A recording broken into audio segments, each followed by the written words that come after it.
यो दिव्याक्षरमुक्तजुष्टचरणोऽनन्तार्कते जोमये धाम्नी ब्रह्मपुरेषु भावयभवान् दिव्ये निजे राजते यो धृत्वात्र नराकृतिं च सवृषां भक्तिं वितेनेक्षितौ तं धार्मिं ह्यवतारिणं च सहजानन्दं हरिं चिन्तये गुणातीतोऽक्षरं ब्रह्म भगवान् पुरुषोत्तमः जनो जानन्निदं सत्यं मुच्यते भवबन्धनात् मुच्यते भवबन्धनात्।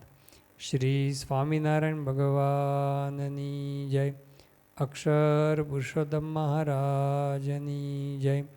गुणातीतानंद स्वामी महाराजनी जय। भगतजी महाराजनी जय। शास्त्रीजी महाराजनी जय। योगीजी महाराजनी जय। प्रमुख स्वामी महाराजनी जय। महंत स्वामी महाराजनी जय। સ્વામિનારાયણ હરિ વચનામૃત લોયા પ્રકરણનું છઠ્ઠું સંઘ શુદ્ધિનું સ્વામિનારાયણ હરિ સંવત 1877ના માક્ષર સુધી પડવાને દિવસ શ્રીજી મહારાજ ગામ શ્રી લોયા મધ્યે સુરા ખાચરના દરબારમાં રાત્રિને સમયે વિરાજમાન હતા અને દોડો ખેસ પહેર્યો હતો તથા દોડી છીંટીની ડગલી પહેરી હતી તથા દોડો ફેંટો બાંધ્યો હતો તથા બીજે દોડે ફેંટે કરીને બોકાની વાળી હતી અને તે દોડા ફેંટાનું છોગલું માથે લટકતું હતું ને ચોફાડ ઓઢ્યો હતો ને પોતાના મુખારવિંદની આગળ પરમહંસ તથા દેશ દેશના હરિભક્તની સભા ભરાઈને બેઠી હતી. આજે વર્ણન ઉપરથી આપણને એવું લાગે કે માક્ષર મહિનાની શરૂઆત છે અને લોયા જેવું ગામ છે એટલે આજુબાજુ બધું ખુલ્લું હોય અને રાત્રિનો સમય છે એટલે ઠંડી સારી એવી હશે એટલે શ્રીજી મહારાજે બોકાની વાડી છે, ચોફાડ ઓઢ્યો છે ને બધું વર્ણન આવે છે. એટલે એવી ઠંડીની અંદર પણ શ્રીજી મહારાજ પોતે રાત્રે વાતો કરી રહ્યા છે. પછી શ્રીજી મહારાજે પરમહંસ પ્રત્યે પ્રશ્ન પૂછ્યો છે, સત્સંગ થયા પછી દુર્લભમાં દુર્લભ તે શું સાધન માન્યું છે? સત્સંગ થયા પછી મહારાજ કહે છે કે દુર્લભમાં દુર્લભ સાધન કયું છે? પહેલાં પહેલું તો આ સત્સંગ મળવો ને એ પણ દુર્લભ છે. ગુણાતીતાનંદ સ્વામીએ પહેલા પ્રકરણની 131મી વાતમાં લખ્યું કે દુર્લભમાં દુર્લભ સત્સંગ. આ સત્સંગ છે એ પણ એક દુર્લભમાં દુર્લભ છે અને અનેક જન્મના એ પુણ્ય પછી એ પ્રાપ્ત થતો હોય છે અને અનેક સાધનો કરતાં પણ એ સત્સંગ છે એ શ્રેષ્ઠ છે એવી વાત શાસ્ત્રોની અંદર પણ લખેલી છે. યોગીજી મહારાજ પોતે એમની બોધકથાની અંદર વાત કરતા બે બોધકથા કહેતા સત્સંગના મહિમા માટે. એક તો વશિષ્ઠ અને વિશ્વામિત્રની વાત કરતા. વિશ્વામિત્રએ પોતે 60,000 વર્ષ તપ કર્યું અને વશિષ્ઠ ઋષિ પોતે સત્સંગ કરતા હતા. એટલે પછી બંને વચ્ચે સંવાદ શરૂ થયો. આ તો યોગીજી મહારાજ જે કથા કહે છે એમાં એમણે સંવાદ શરૂ થયો કે ભાઈ વિશ્વામિત્ર કહે કે મારા 60,000 વર્ષનું તપ છે ને એ અધિક તમારા સત્સંગ કરતા. એટલે કે એનો ન્યાય કરો, આ બેમાંથી અધિક શું? આ સત્સંગ અધિક કે 60,000 વર્ષનું તપ અધિક? લવ સત્સંગ એટલે થોડા સમય પૂરતો કે થોડી મિનિટો પૂરતો કે થોડી સેકન્ડો પૂરતો એ સત્સંગ કર્યો હોય એ અધિક કે આ 60,000 વર્ષનું તપ અધિક? એટલે બ્રહ્મા પાસે ગયા. બ્રહ્મા જોયું કે આ બે ઋષિ એટલે આપણો કંઈ ન્યાય થાય નહીં. શંકર પાસે ગયા. શિવજી કે ભાઈ આપણું કામ નહીં, તમે વિષ્ણુ પાસે જાઓ. વિષ્ણુ ભગવાન પાસે ગયા તો વિષ્ણુ ભગવાને કીધું કે ભાઈ આ બે ઋષિઓમાં આપણે ક્યાં કરવું? તો કે શેષનાગ પાસે જાઓ. એ શેષનાગ પાસે જાઓ, એ તમારો ન્યાય કરશે. એટલે શેષનાગ પાસે ગયા. હવે શેષનાગને વાત કરી વિશ્વામિત્રે કે મેં 60,000 વર્ષ તપ કર્યું એ અધિક કે આ વશિષ્ઠ છે એમનો આ લવ સત્સંગ થોડો સત્સંગ અધિક? શેષનાગ કે મારે શાંતિથી બધો વિચાર કરવો પડે. હવે મારા માથે આટલી મોટી પૃથ્વીનો ભાર છે, આ ભાર સહન કરીને બેસું, એમાં શાંતિથી કંઈ વિચાર થાય નહીં. આટલી મોટી પૃથ્વીનો ભાર હોય એમાં ક્યાં કંઈ વિચાર કરું કે.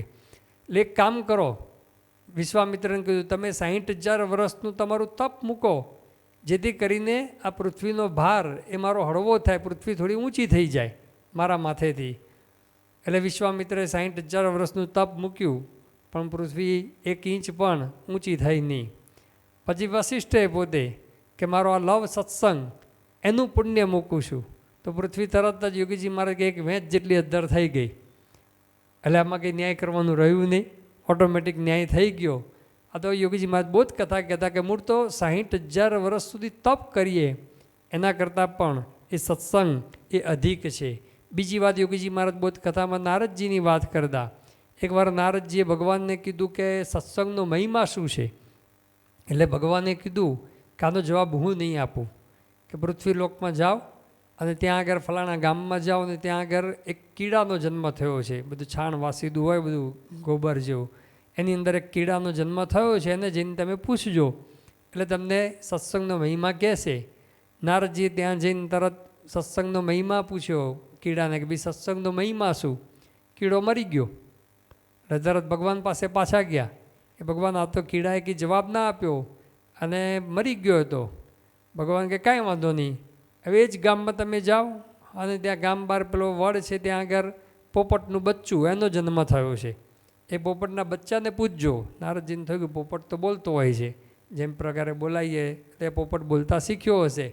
એટલે પોપટના બચ્ચા પાસે ગયા અને પોપટના બચ્ચા પાસે જઈને કીધું ભાઈ સત્સંગનો મહિમા શું. તો પોપટનું બચ્ચું તરફડીને મરી ગયું. નારદજી કે આ તો સારું પાપ લાગે છે, કીડો મરી ગયો, આ પોપટનું બચ્ચું તો મોટું પાપ કહેવાય. એટલે ભગવાન પાસે જઈને કીધું કે તમારે મહિમા કહેવો હોય તો કહો, ના કહેવો હોય તો કાંઈ નહીં, પણ આ તો તમે હિંસા કરાવો છો મારી જોડે. ભગવાન કે કાંઈ વાંધો નહીં, હવે એ જ ગામમાં તમે જ્યાં કીડાને પાસે ગયેલા ને ત્યાં આગળ જ એક વાછરડાનો જન્મ થયો છે, ગાયનું બચ્ચું વાછરડું, એનો જન્મ થયો છે, એને જઈને પૂછો. નારદજી કે મારે હવે નથી જોવું, કે આ કીડો મરી ગયો, પોપટનું બચ્ચું મરી ગયું, આ તો ગો હત્યાનું પાપ લાગે. ગાયનું જો વાછરડું મરી જાય તો ગો હત્યાનું પાપ તો મોટું પાપ કહેવાય, એટલે કે મારે નથી જવું કે.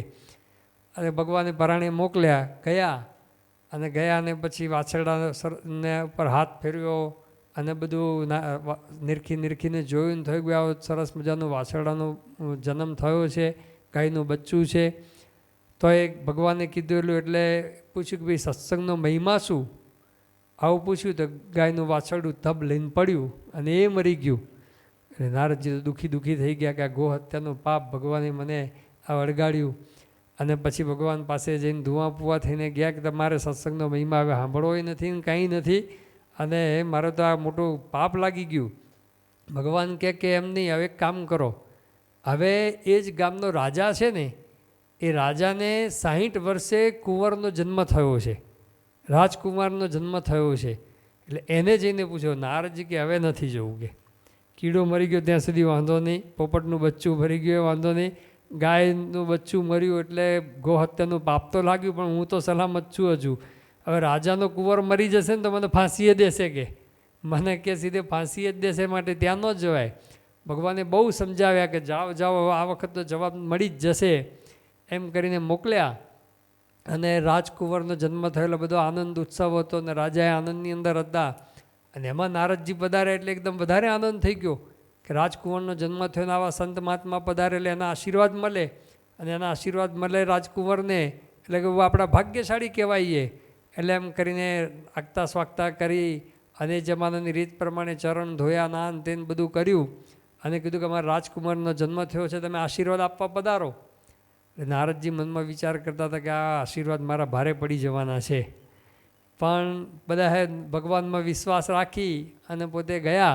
રાજકુમારનો જન્મ થયેલો અને ત્યાં આગળ રાજકુમારને જઈને આશીર્વાદ આપ્યા, માથે હાથ ફેરવ્યો અને માથે હાથ ફેરવી અને પછી ગભરાતા પૂછ્યું ભાઈ સત્સંગનો મહિમા શું. અને ત્યાં જ રાજકુમારને ભગવાનની ઈચ્છાથી વાચા ફૂટી. અને ભગવાનની પ્રેરણા હોય તો ગમે તો નાનો બાળક જેમ 5 વર્ષના ધ્રુવજીને પણ ભગવાને શંખ ગાલે અડાડ્યો અને વેદની રૂચાઓ ફૂટવા માંડી, એમાંને પણ વાચા ફૂટી અને બોલ્યા કે નારદજી હજુ પણ તમે સમજ્યા નહીં, કે સત્સંગ ખાલી શબ્દ મારા કાને પડ્યો તો કીડાના દેહમાંથી હું સીધો પોપટના બચ્ચાના દેહમાં આવ્યો. ત્યાં પણ તમારા જેવા સંતના મુખે ખાલી સત્સંગ શબ્દ મારા કાને પડ્યો, તેમાંથી ગાયના વાછડાનો જન્મ થયો. અને ત્યાં આગળ પણ તમારા દર્શન ધ્યાન એક સત્સંગ શબ્દ ખાલી સાંભળ્યો અને છેક રાજના કુમાર સુધી હું પહોંચી ગયો. કે રાજકુમાર સુધી હું પહોંચી ગયો. કેટલી ઉર્ધ્વ ગતિ એક સત્સંગ શબ્દ સાંભળ્યો ત્યારે થયો. તેટલો બધો સત્સંગનો મહિમા છે. યોગીજી મહારાજ આ બધી બોધકથાની બધી વાત કરતા મહારાજે પણ પોતે વાત કરી છે. મોહનસિંહ મહારાજ આ વાક્ય વારંવાર બોલે છે. શ્રીજી મહારાજે કીધું કે સત્સંગ ન મળે ત્યાં સુધી અનંત બ્રહ્માંડનો રાજા હોય, અનંત બ્રહ્માંડનો રાજા હોય તો પણ તેનું જીવન અલેખે છે. બહુ વિચારવા જેવું વાક્ય છે. મોહનસિંહ મહારાજે ઘણી બધી વખત આનું નિરૂપણ કરેલું છે. અનંત બ્રહ્માંડનો રાજા હોય પણ જેનો સત્સંગ ન હોય તેનું જીવન અલેખે છે. જીવનની અંદર કોઈ કિંમત નથી, કશું જ નથી. અને આપણે જોઈએ પણ છીએ કે બધા કેટલાય બધા હોય, મોટી મોટી પદવીઓ ધારણ કરી હોય, પણ સત્સંગ નથી હોતો ને તો જીવનની અંદર સુખ નથી, શાંતિ નથી.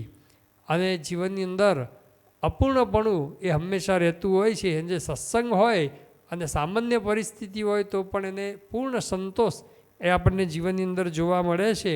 બ્રહ્માનંદ સ્વામીએ પણ એમના છંદની અંદર કીધું કે રાજ ભયો કહા કાજ સર્યો, મહારાજ ભયો કહા લાજ બઢાઈ, સાહ ભયો કહા બાત બડી, પત સાહ ભયો કહા આન ફિરાઈ, દેવ ભયો તો કહા ભયો અહમેવ બડ્યો તૃષ્ણા અધિકાઈ, બ્રહ્મ મુનિ સત્સંગ વિના સબ ઓર ભયો તો કહા ભયો ભાઈ. બ્રહ્માનંદ સ્વામી કે રાજા થયા કે પછી મહારાજા થયા, એટલે કે એના કરતાં પણ મોટા રાજા થયા. પછી એના કરતાં પણ મોટા શાહ બધા બાદશાહ થાય ને, મોટા મોટા બાદશાહ. અને એના કરતાં પણ મોટા પથશાહ એટલે ચક્રવર્તી રાજા થાવ તો પણ શું? બ્રહ્માનંદ સ્વામી કે એનાથી પણ કંઈ વિશેષ નથી. અને એનાથી પણ આગળ બ્રહ્માનંદ સ્વામી કહે છે કે દેવ ભયો તો કહા ભયો ભાઈ. દેવતા થયા તમે, ઇન્દ્ર ચંદ્ર થયા તો પણ બ્રહ્માનંદ સ્વામી કે અહમેવ તૃષ્ણા બઢાઈ, કે અહંકાર વધ્યો અને તૃષ્ણા પણ દેવોના જીવનની અંદરથી ગઈ નથી. એ આપણે ભાગવત વગેરે મહાભારત વગેરે શાસ્ત્રો વાંચીએ ત્યારે આપણને દેખાય છે. પણ બ્રહ્માનંદ સ્વામી કે સત્સંગ વિના ગમે તેટલું થાવ તો પણ એ સત્સંગ વિના સબ ઓર ભયો તો કહા ભયો ભાઈ. બીજું ગમે તેટલું થાય પણ સત્સંગ વિના ગમે એટલું થયા, રાજા મહારાજા ચક્રવર્તી રાજા થયા તો પણ એની કોઈ કિંમત નથી. એ બ્રહ્માનંદ સ્વામીએ કીધું, મહારાજે પણ કીધું કે અનંત કોટી બ્રહ્માંડનો રાજા હોય પણ સત્સંગ ન હોય તો જીવન અલેખે છે. શ્રીજી મહારાજે પુરુષોત્તમ બોલ્યા રીતે એમાં બીજી પણ વાત કરી કે કોટી વર્ષના તપ અને ધ્યાનથી જે ફળ થાય તે એક દિવસના સત્સંગની સેવામાં સમાઈ જાય છે. કોટી વર્ષ સુધી તપ કરે, એક દિવસ તપ કરવું હોય ને એ ખબર પડે, એકાદશી નિર્જરા કરીએ ત્યારે ખબર પડે કે એક દિવસનું તપ શું છે.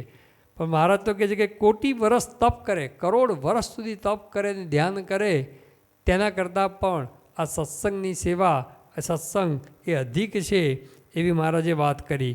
મહારાજે બીજી વાત કરી કે અનાદિ અજ્ઞાનરૂપ અંધકારનો નાશ એ સત્સંગ વિના થાય નહીં, એ પણ શ્રીજી મહારાજે વાત કરી.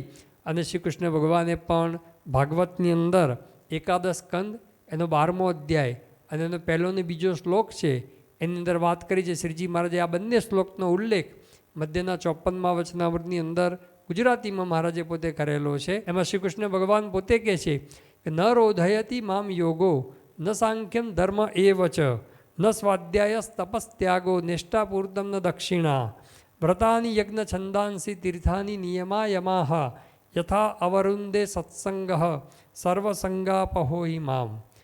એમાં કહે છે શ્રી કૃષ્ણ ભગવાન કે હું જેવો સત્સંગે કરીને વશ થાઉં છું એવો અષ્ટાંગ યોગ કોઈ કરે અથવા તો કોઈ પછી ગમે એટલું વેદનું અધ્યયન કરે, તપ કરે, ત્યાગ કરે, પછી પૂર્ત કર્મ કરે એટલે કે તળાવ કરાવે, વાવ કરાવે, કૂવા ખોદાવે અને બધું સદાવ્રત કરાવે બધું કરે અને કદાચ દાન કરે અને વ્રત કરે, તપ બધું કરે અને વેદનું બધું અભ્યાસ યજ્ઞ યાગાદિક કરે, એ બધું કરે, તીર્થયાત્રા કરે, એ આદિક મહારાજ તો કહે છે કે બધા ગમે તેટલા સાધન કરે એ સત્સંગ તુલ્ય થાય નહીં. મહારાજ ત્યાં આગળ શબ્દ વાપરે કે સર્વ સાધન કરતાં સત્સંગનો મહિમા અધિક છે. સત્સંગ અધિક થયો એટલે બીજા બધા સાધન એ સત્સંગ તુલ્ય થાય નહીં.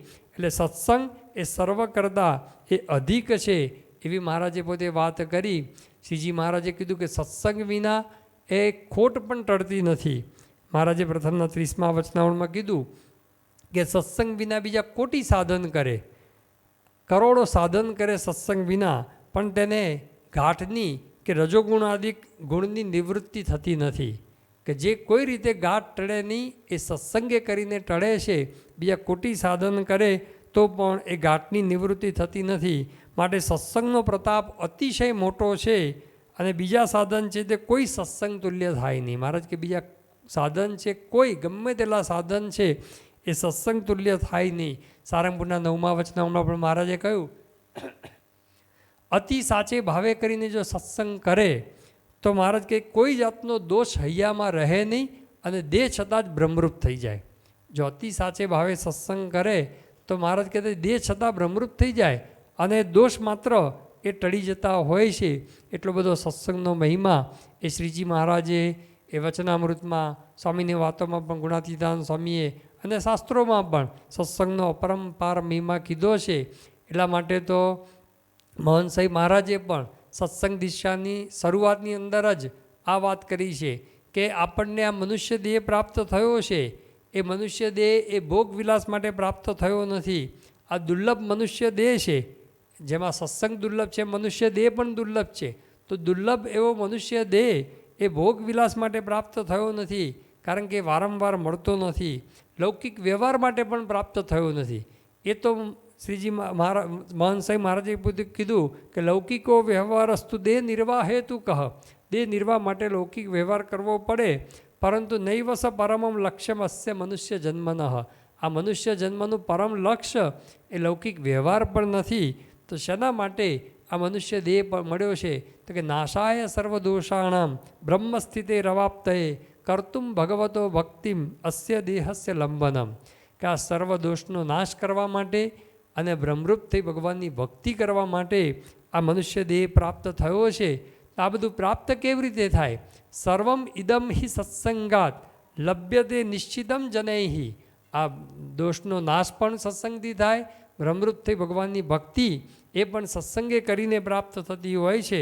અત સદૈવ સત્સંગ કરણીયો મુમુક્ષુભિ. એટલા માટે સદૈવ સત્સંગ કરવો જોઈએ. એવી મહંત સાહેબ મહારાજે સત્સંગ દીક્ષાની શરૂઆતમાં જ બધી વાત કરી અને સત્સંગનો અર્થ પણ કર્યો છે મહંત સાહેબ મહારાજે.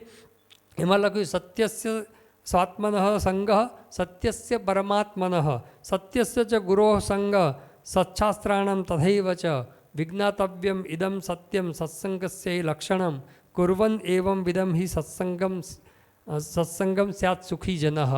કે સત્ય એવા જે આત્માનો સંગ, સત એવા જે પરમાત્માનો સંગ, સત એવા જે સત્પુરુષનો સંગ અને સત એવા શાસ્ત્રોનો સંગ, એનું નામ સત્સંગ કહેવાય. પણ આ બધાની અંદર ગુણાતીતાનંદ સ્વામીએ સત એવા જે સત્પુરુષનો સંગ એને સર્વથી અધિક કીધો. કારણ કે સત્પુરુષનો સંગ હશે, એને વિશે પ્રીતિ આત્મબુદ્ધિ હશે તો શ્રીજી મહારાજે વરતાલના 11મા વચનામૃતમાં કીધું આત્મા પરમાત્માનો સાક્ષાત્કાર પણ એ થતો હોય છે. એટલે બધાની અંદર એ સત્પુરુષનો સંગ એ સત્સંગ કહેવાય છે. અને બહાર પણ લોકની અંદર પણ સત્પુરુષનો સંગ, મહાપુરુષનો સંગ એને સત્સંગ તરીકે એ વિશેષ કરીને કહેવામાં આવે છે. તો આપણને તેવા સત્પુરુષ મહંત સાહેબ મહારાજની પ્રાપ્તિ થઈ છે. તેવા સત્પુરુષનો સંગ કરવો એ સત્સંગ છે. તેવો દુર્લભ સત્સંગ આપણને પ્રાપ્ત થયો છે. કરોડો જન્મથી તપશ્ચર્યા કર્યા પછી પણ એ જે પ્રાપ્ત ના થાય એવો આ સત્સંગ આપણને પ્રાપ્ત થયો છે. ભાગ્યોદયને બહુ જન્મ સમર્જિતેન, કે બહુ જન્મના પુણ્ય ભેગા થયા હોય ત્યારે આપણને આવો સત્સંગ પ્રાપ્ત થતો હોય છે. હવે સત્સંગ મળી ગયો, સત્સંગ મળ્યા પછી દુર્લભ શું? મનુષ્ય દેહ દુર્લભ, મનુષ્ય દેહ દુર્લભ, એની અંદર પણ આવો સત્સંગ, સત્પુરુષનો સંગ, મહંત સાહેબ મહારાજ, પ્રમુખ સાહેબ મહારાજ જેવા સત્પુરુષનો સંગ મળવો એ દુર્લભ. પણ એ દુર્લભ સત્સંગ મળ્યા પછી શું દુર્લભ છે? શ્રીજી મહારાજ પૂછે છે. સત્સંગ થયા પછી દુર્લભમાં દુર્લભ તે શું સાધન માન્યું છે? પછી એ પ્રશ્નનો ઉત્તર પરમહંસ ફતે ન થયો ત્યારે શ્રીજી મહારાજે કર્યો છે એકાંતિકપણું એમાં આવે એ અતિશય દુર્લભ છે. દુર્લભ નહીં, અતિશય દુર્લભ કીધું. તે એકાંતિકપણું તે શું? તો ધર્મ, જ્ઞાન અને વૈરાગ્ય એ ત્રણેય યુક્ત જે ભગવાનની ભક્તિ કરવી તેને એકાંતિકપણું કહીએ. શ્રીજી મહારાજે પોતે એકાંતિકપણાની વાત કરી. ગુણાતીતાન સ્વામી પણ વાતમાં લખેલું છે કે દુર્લભમાં દુર્લભ સત્સંગ, દુર્લભમાં દુર્લભ ભગવાનને, દુર્લભમાં દુર્લભ એકાંતિકપણું. એટલે એકાંતિકપણું આવે એ પણ એ દુર્લભમાં દુર્લભ સાધન છે. એટલે કે આપણા જીવનની અંદર ધર્મ, જ્ઞાન, વૈરાગ્ય, ભક્તિ એ આવે એમાં દુર્લભમાં દુર્લભ સાધન માનેલું છે. અને એ પણ આ સત્સંગે કરીને જ પ્રાપ્ત થતું હોય છે. એકાંતિકપણું એમને એમ પ્રાપ્ત થતું નથી. પ્રથમના 54મા વચનાવળમાં શ્રીજી મહારાજે ત્યાં ભાગવત ધર્મની વાત કરી. ભાગવત ધર્મ કહો, એકાંતિક ધર્મ કહો, બંને એક જ છે. અને તેના 21મા વચનાવળમાં મહારાજે એ વાત સમજાવી છે કે ભાગવત ધર્મ એટલે કે ધર્મ, જ્ઞાન, વૈરાગ્ય સહિત ભગવાનની મહાત્મ્ય સહિત ભક્તિ એ ભાગવત ધર્મ કહેવાય, એકાંતિક ધર્મ કહેવાય. એ એકાંતિક ધર્મનું પોષણ એવા સત્પુરુષના પ્રસંગ થકી પ્રાપ્ત થતું હોય છે. એટલે સત્પુરુષ થકી જ એકાંતિક ધર્મ સિદ્ધ થતો હોય છે. પ્રથમના 60મા વચનાઓની અંદર પણ મહારાજે બધી વાત કરી કે આવી રીતનો જે એકાંતિક ધર્મ તે તો એવા નિર્વાસનિક પુરુષ હોય અને ભગવાનને જે વિશે જેની સ્થિતિ થઈ હોય તેના વચને કરીને જ પમાય છે. પણ શાસ્ત્રમાં કે ગ્રંથમાં લખી રાખ્યો હોય તેણે કરીને નથી પમાતો એકાંતિક ધર્મ. માટે જેને એકાંતિક ધર્મમાં સ્થિતિ થઈ હોય તેના થકી જ એકાંતિકનો ધર્મ પમાય છે. એટલે કે એકાંતિક સત્પુરુષ થકી જ એકાંતિક ધર્મ પમાય છે. એવી સ્પષ્ટ વાત મહારાજે પોતે પ્રથમના 60મા વચનાઓની અંદર કરી. તો એકાંતિક સત્પુરુષ મળ્યા, એકાંતિક સત્પુરુષ મળ્યા એનું ફળ શું? હવે એકાંતિક સત્પુરુષ મળ્યા, મોહન સ્વામી મહારાજ જેવા ગુરુ મળ્યા. એટલે હવે એમના સંગે કરીને આપણા જીવનની અંદર એકાંતિક ધર્મ આવે ને એ એમનો સત્સંગ કર્યો કહેવાય, એ એમનો સમાગમ કર્યો કહેવાય. બાકી તો આવા સત્પુરુષ મળ્યા અને પછી કહે કે મોહન સ્વામી મહારાજની બહુ જ કૃપા થઈ અને મોહન સ્વામી મહારાજની કૃપાથી મારે PR નહોતું મળતું ને PR મળી ગયું, અમેરિકાનું સિટીઝન થઈ ગયો અને મને કે ધંધો મારામાં સારામાં સારો ચાલવા લાગ્યો. એ સત્પુરુષના સમાગમનું ફળ નથી. એ તો જે આગળ વાત કરી કે રાજા મહારાજા થઈએ, બધું થઈએ, તો પણ એની કંઈ કિંમત નથી. અનંત કોટી બ્રહ્માંડના રાજા થઈએ પણ જો સત્સંગ એ ન મળ્યો હોય તો કશું અલેખે છે. એવો સત્સંગ મળ્યા પછી હવે એકાંતિકપણું આપણા જીવનની અંદર પ્રાપ્ત થવું જોઈએ, એકાંતિક ધર્મ સિદ્ધ થવો જોઈએ. એમના ગુણો ટૂંકમાં આપણા જીવનની અંદર આવવા જોઈએ. પ્રથમના 67મા વચનાઓમાં મહારાજે વાત કરી, પ્રથમના 62મા વચનાઓની અંદર પણ કે આવો જે સંગ કરનાર, આવા સત્પુરુષનો જે સંગ કરનાર એની અંદર એ ભગવાનના એવા ગુણો એ પ્રાપ્ત થતા હોય છે. તો આવા ગુણો પ્રાપ્ત કરવા, એકાંતિક ધર્મ સિદ્ધ કરવો એ આપણા મનુષ્ય જન્મનું ફળ છે. એ મનુષ્ય જન્મ એ આપણે પ્રાપ્ત થયો છે એણે કરીને આ સત્પુરુષના સમાગમે કરીને એકાંતિક ધર્મ સિદ્ધ કરવાનો છે. અને આપણે જોઈએ છીએ કે જેણે જેણે એકાંતિક ધર્મ સિદ્ધ કર્યો છે એનું જીવન જોઈએ, એના સમાગમમાં જે કોઈ આવે એને શાંતિનો અનુભવ થતો હોય છે. વિજ્ઞાનદાસ સ્વામી, એ વિજ્ઞાનદાસ સ્વામી એટલે કે ગિરધરભાઈ શાસ્ત્રી ભગતજી મહારાજના વખતની અંદર ગોરધનદાસ કોઠારીના ભત્રીજા હતા. એમણે પોતે આ પ્રથમના 60મા વચનાઓમાં વાત વાંચી કે એકાંતિક ધર્મ એકાંતિક સત્પુરુષ થકી જ સિદ્ધ થાય છે. તેવા એકાંતિક સત્પુરુષ સત્સંગની અંદર હોવા જોઈએ. વરતાલના 19મા વચનાઓમાં મહારાજે કીધું કે ભગવાનને સંત જરૂર પૃથ્વી પર વિચરતા હોય છે. તો એકાંતિક સત્પુરુષને શોધવા માટે નીકળ્યા. અને પહેલાં તો એમના કાકા ગોરધનદાસ કોઠારી પોતે જ આખા વરતાલ સંસ્થાના મુખ્ય કોઠારી, એમણે તો કીધું કે આ બધી માથાકૂટ મુક્ત મારી જોડે સેવામાં લાગી જાય ને, કે બીજું કશું કરવા જેવું છે નહીં. એમને તો નહીં, મારે તો એકાંતિક ધર્મ સિદ્ધ કરવો છે અને એકાંતિક ધર્મ એકાંતિક સત્પુરુષ વિના સિદ્ધ થાય નહીં. એટલે પોતે શોધવા માટે નીકળ્યા. વરતાલની અંદર બધા મોટા મોટા સદગુરુ સંતોનો સમાગમ કર્યો. બધા સારા હતા, પવિત્ર હતા અને ખૂબ આધ્યાત્મિક માર્ગમાં પ્રગતિ કરેલા હતા. પણ એકાંતિક ધર્મ સિદ્ધ કરાવે એવા એમને પ્રતીતિ આવી નહીં. અને પછી તો બીજા ઘણા બધા મંદિરોમાં ગયા, અમદાવાદ ગયા, ભુજ ગયા. અને અચ્યુતદાસ જેવા સંતો કે જે નિરાવરણ દ્રષ્ટિવાળા હતા, અહીં બેઠા બેઠા બહાર શું ચાલે છે ખબર પડી જાય. એને કંઈ કેમેરાની જરૂર ના પડે, CCTV ને બધું કેમેરા ને બધું ગોઠવવું પડે, કંઈ જ ખબર જરૂર ના પડે. એ કહી દે ક્યાં આગળ શું છે અને બધી જ ખબર. એવા નિરાવરણ દ્રષ્ટિવાળા મળ્યા તેમ છતાં પણ મન માન્યું નહીં કે એકાંતિક ધર્મ સિદ્ધ કરાવે એવા નથી. અને પછી તો વડતાલની અંદર પાછા આવ્યા એટલે ગોરધનદાસ કોઠારીએ ફરી કીધું કે આ બધું મૂક લપ અને લાગી જાય સેવાની અંદર. એમને તો લગ્ની લાગેલી કે મારે એકાંતિક ધર્મ સિદ્ધ કરવો છે, એના માટે એકાંતિક સત્પુરુષની શોધ કરવી છે. અને હરિકૃષ્ણ મહારાજ પાસે વડતાલની અંદર એક પગે ઊભા રહીને માળા કરે, પ્રાર્થના કરે અને ગદગદ કંઠે સ્તુતિ કરે ભગવાનની, હરિકૃષ્ણ મહારાજની, શ્રીજી મહારાજની. અને આવી રીતે 6 મહિના સુધી સ્તુતિ કરીને મહારાજે દર્શન દઈને કીધું કે એવા એકાંતિક સત્પુરુષ તો ભગતજી મહારાજ પ્રાગજી ભક્ત હશે. એટલે એમણે મહારાજ તો દર્શન દઈને અદૃશ્ય થઈ ગયા. એટલે એમને વાત મનાઈ નહીં કે આટલા મોટા નંદ પરમહંસો કેટલા બધા છે, શ્રીજી મહારાજને સાક્ષાત મળેલા અને એવા સ્થિતિવાળા નંદ પરમહંસો છે, એ કોઈ નહીં એકાંતિક સત્પુરુષને કે ગ્રસ્ત દરજી એ એકાંતિક સત્પુરુષ ના મનાય. ફરી પાછી મહારાજની સ્તુતિ કરીને પ્રાર્થના કરવા લાગ્યા અને મહારાજે ફરી દર્શન દઈને કીધું કે વર્તમાન કાળે એ જ એકાંતિક સત્પુરુષ છે, એમને ઓળખી લો ને એનો સમાગમ કરી લો, એકાંતિક ધર્મ સિદ્ધ થશે. અને પછી તો ખરેખરી એ લગ્ની લાગી કે ભગતજી મહારાજને ઓળખી લીધા અને ભગતજી મહારાજનો એવો સમાગમ કરી અને એકાંતિક સ્થિતિ પ્રાપ્ત કરી લીધી. તો એવા એકાંતિક સત્પુરુષ થકી જ એકાંતિક ધર્મ સિદ્ધ થાય છે. શ્રીજી મહારાજે પોતે પણ એ આપણને સમજાવ્યું. મધ્યના 46મા વચનાઓની અંદર મહારાજે કીધું કે ભગવાન પણ અવતાર ધારણ કરે છે. શેના માટે અવતાર ધારણ કરે છે? એકાંતિક ધર્મનું સ્થાપન કરવા માટે થાય છે. મહારાજ કહે છે કે વર્ણાશ્રમના ધર્મ છે, એ વર્ણાશ્રમના ધર્મ તો સપ્તર્ષિ આદિક જે ઋષિઓ છે એ પણ પોતે સ્થાપન કરે છે. ને આપણે જોઈએ છીએ કે બધી સ્મૃતિ ગ્રંથો, મનુસ્મૃતિ, શંખલિખિત સ્મૃતિ અને યાજ્ઞવલ્ક્ય સ્મૃતિ અને બધા સ્મૃતિ ગ્રંથો લખી અને બધા જે વર્ણાશ્રમના ધર્મ એનું સ્થાપન બધા ઋષિમુનિઓ બધાએ કરેલું જ હતું. પરંતુ કે ભગવાનનો અવતાર છે એ તો એકાંતિક ભક્તના ધર્મ એટલે કે એકાંતિક ધર્મના સ્થાપનને અર્થે જ એ ભગવાનનો અવતાર એ થતો હોય છે. અને એટલા માટે શ્રીજી મહારાજ પોતે આ એકાંતિક ધર્મનું સ્થાપન કરવા માટે આ લોકની અંદર પધાર્યા. અને મહારાજને એટલા માટે તો નિષ્કુળાનંદ સ્વામીએ ભક્ત ચિંતામણી ગ્રંથ લખ્યો. અને ભક્ત ચિંતામણી ગ્રંથની અંદર દરેક પ્રકરણ એ પૂરું થાય એ પછી જે લખે એમાં લખે કે ઇતિ શ્રીમદ એકાંતિક ધર્મ પ્રવર્તક સ્વામી શ્રી સહજાનંદજી મહારાજ. મહારાજને બિરુદ શું આપ્યું કે એકાંતિક ધર્મ પ્રવર્તક શ્રીજી મહારાજ સહજાનંદ સ્વામી એવું બિરુદ આપ્યું. તો શ્રીજી મહારાજ એકાંતિક ધર્મનું પ્રવર્તન કરવા માટે જ આ લોકમાં પધાર્યા. તો શ્રીજી મહારાજ જેના માટે પધાર્યા આ લોકની અંદર એ એકાંતિક ધર્મ સિદ્ધ કરવો એ આપણા જીવનનું અંતિમ લક્ષ્ય છે, અંતિમ ધ્યેય છે. અને એના માટે એકાંતિક સત્પુરુષને મૂકતા ગયા.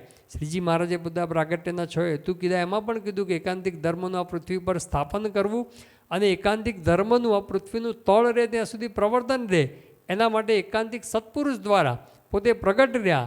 અને ગુણાતીત સત્પુરુષ દ્વારા ગુણાતીતાન સ્વામી ભગતજી મહારાજ, શાસ્ત્રીજી મહારાજ, યોગીજી મહારાજ, પ્રમુખ સ્વામી મહારાજ અને વર્તમાન કાળે મોહન સ્વામી મહારાજ દ્વારા પોતે પ્રગટ રહ્યા. શેના માટે? કે આપણા જીવનની અંદર એકાંતિક ધર્મ સિદ્ધ થાય એના માટે, નહીં કે ભાઈ આશીર્વાદ આપે ને આપણે આ લોકોના કામ થાય એના માટે શ્રીજી મહારાજ સત્પુરુષ દ્વારા પ્રગટ નથી રહ્યા, પણ આપણને એકાંતિક ધર્મ સિદ્ધ કરાવવા માટે મહારાજ પોતે પ્રગટ રહ્યા છે. એટલે આપણો પણ એ ધ્યેય આ જ છે કે એકાંતિક ધર્મ સિદ્ધ કરવો. શ્રીજી મહારાજે પોતે મહારાજે સત્સંગી જીવન ગ્રંથ છે એમાં પણ શ્રીજી મહારાજે આ જ વાત કરી. સાક્ષાત ભગવત સંગાત તદ્ભક્તાનામ ચ વેદૃશામ ધર્મો એકાંતિક પુંભિ પ્રાપ્યતે નાન્યથા ક્વચિત. કે સાક્ષાત ભગવાન મળે કે ભગવાનના એકાંતિક સત્પુરુષ મળે તો જ મનુષ્યને એકાંતિક ધર્મ એ સિદ્ધ થતો હોય છે, નાન્યથા ક્વચિત. બીજા કોઈ રીતે એ એકાંતિક ધર્મ એ સિદ્ધ થતો નથી. એટલા માટે એકાંતિક ધર્મ આપણે સિદ્ધ કરવો. મહારાજે પોતે સત્સંગી જીવન આખો જે ગ્રંથ લખ્યો એનું જે છેલ્લો સારમાં સાર જે શ્લોક છે એ ગુણાતીતાન સ્વામીએ કીધું સારભૂત શ્લોક કયો કે ધર્મ ત્યાજ્ય ન કૈશ્ચિત. એની અંદર પણ મહારાજે આ જ વાત કરી કે ધર્મ ત્યાજ્ય ન કૈશ્ચિત સ્વનિગમ વિહિતો વાસુદેવે ચ ભક્તિર દિવ્યાકારે વિધેયા સિતગન મહસી બ્રહ્મણૈક્યમ નિજસ્ય નિશ્ચિત્યૈવાન્ય વસ્તુ ન્યણુમપી ચરતિમ સંપરિત્યજ્ય સંતસ તન્માહાત્મ્યાય સેવ્યા ઇતિ વદતિ નિજાન ધાર્મિકો નીલકંઠ. શ્રીજી મહારાજે બધાને ભેગા કરીને ઉપદેશ આપ્યો. શું ઉપદેશ આપ્યો? મહારાજ કહે છે કે કોઈએ પણ ધર્મ ત્યાજ્યો ન કૈશ્ચિત, કોઈએ પણ ધર્મનો ત્યાગ કરવો જોઈએ નહીં. હવે જે ધર્મનું સ્થાપન કર્યું એ ધર્મનો ત્યાગ કરવો જોઈએ નહીં. અને ભગવાનની ભક્તિ કરવી પણ કેવી રીતે ભક્તિ કરવી? નિજસ્ય એટલે કે પોતાના આત્માને બ્રહ્મણૈક્યમ વિભાવ્ય, આત્માની અક્ષર બ્રહ્મ સાથે એકતા કરેની, એકતા કરીને બીજી અન્ય વસ્તુની અંદર અણુમપી રતિમ, અણુ જેટલી પણ પ્રીતિનો ત્યાગ કરીને એટલે કે વૈરાગ્ય પામીને પોતાના આત્માની બ્રહ્મ સંગાતે એકતા કરીને બીજી બધી જ વસ્તુઓમાંથી પ્રકૃતિ પુરુષ સુધી બધેથી વૈરાગ્યને પામીને અને ધર્મ જીવનની અંદર દ્રઢ કરીને ભગવાનની દિવ્યાકારે અક્ષરધામની અંદર જે સાક્ષાત શ્રીજી મહારાજ પોતે વિરાજમાન છે એવા ભગવાનની ભક્તિ, એ ભગવાનની ભક્તિ કરવાની, એટલે કે એકાંતિક ધર્મ જ્ઞાન વૈરાગ્ય સહિત ભગવાનની ભક્તિ કરવાની અને એના માટે ભગવાનનો મહિમા સમજવાનો. અને આ બધું સિદ્ધ કરવા માટે શું લખ્યું કે સંત સેવ્ય, એવા સંતનો એકાંતિક સત્પુરુષનો સમાગમ કરવો તો મહિમાય સિદ્ધ થાય, ધર્મ જ્ઞાન વૈરાગ્ય ભક્તિ બધું સિદ્ધ થતું હોય છે. તો આ સાર શ્રીજી મહારાજે શાસ્ત્ર માત્રનો સાર બતાવ્યો કે એકાંતિક ધર્મ સિદ્ધ કરવો અને એકાંતિક ધર્મ સિદ્ધ કરવા માટે એવા સત્પુરુષનો સમાગમ કરવો. તો શ્રીજી મહારાજ કહે છે કે આપણા જીવનની અંદર પણ કે આ દુર્લભમાં દુર્લભ સત્સંગ છે, એ સત્સંગ મળ્યા પછી પણ અતિશય દુર્લભ એકાંતિકપણું આવવું એ દુર્લભ છે. અને એકાંતિકપણું એટલે કે ધર્મ જ્ઞાન વૈરાગ્ય સહિત ભગવાનની ભક્તિ કરવી, એટલે કે આપણા જીવનની અંદર કોઈ વાસના ના રહે, એક ભગવાન પ્રધાન રહે, ભગવાન સિવાય બીજું કંઈ જ રહે નહીં, એવો એકાંતિક ધર્મ મહારાજે પ્રથમના 11મા વચનોની અંદર વાત કરી. મુક્તાન સ્વામીએ કીધું કે એકાંતિક ભક્ત કેને કહીએ, તો શ્રીજી મહારાજ કહે કે જેને ભગવાન વિના બીજી કોઈ વાસના ન હોય અને પોતાને બ્રહ્મરૂપ માનીને ભગવાનની ભક્તિ કરતો હોય અને એકાંતિક ભક્ત કહીએ. તો એવો એકાંતિક ભક્ત આપણે થવાનું છે. અને એકાંતિક ધર્મ સિદ્ધ કરાવવા માટે મહાન સ્વામી મહારાજ પોતે વારંવાર આપણને કહે છે કે મારે એકાંતિક ધર્મ સિદ્ધ કરવો છે, બીજા થાય કે ના થાય. આવી વાત ઘણીવાર મહાન સ્વામી મહારાજે પોતે આપણને સમજાવી છે. તો આપણે એવા સત્પુરુષના સમાગમે કરીને એકાંતિક ધર્મ એ સિદ્ધ કરી શકીએ, એ મહારાજ સ્વામીના ચરણોમાં પ્રાર્થના. શ્રી સ્વામિનારાયણ ભગવાનની જય.